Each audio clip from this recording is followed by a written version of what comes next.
So listen, we all have a shortage of inventory here in the States and in Canada. In most markets, we have a shortage of inventory.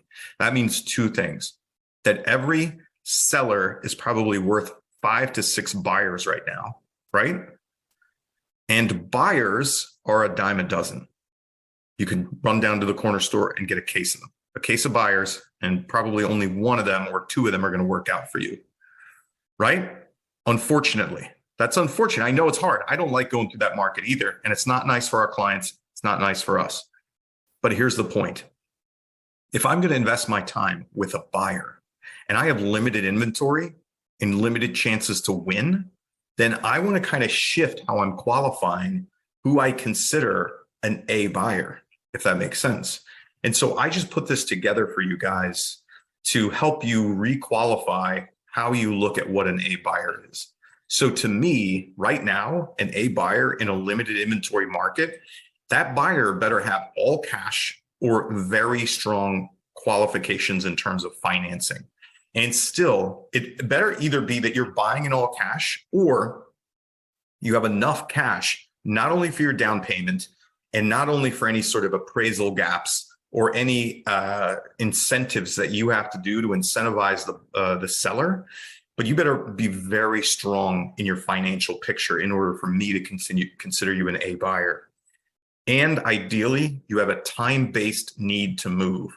What I mean by that is there's something going on in their life, something going on in their world, something going on in their family or with their job or whatever it may be that is causing them to have a time-based need to move. That is great.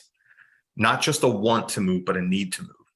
They're actively looking at homes with you.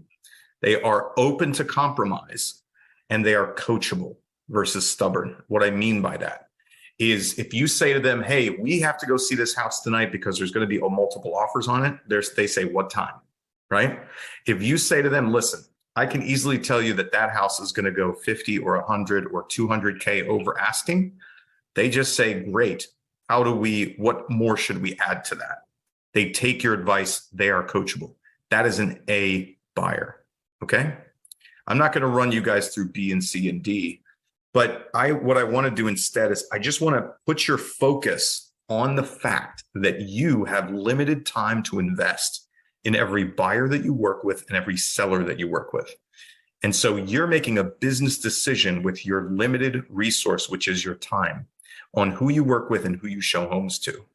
So what I would say is go through the list of all the nurtures that you currently have, as well as the buyers that you're currently working with, and determine how many of them fit this set of qualifications and how many of them are actually A buyers.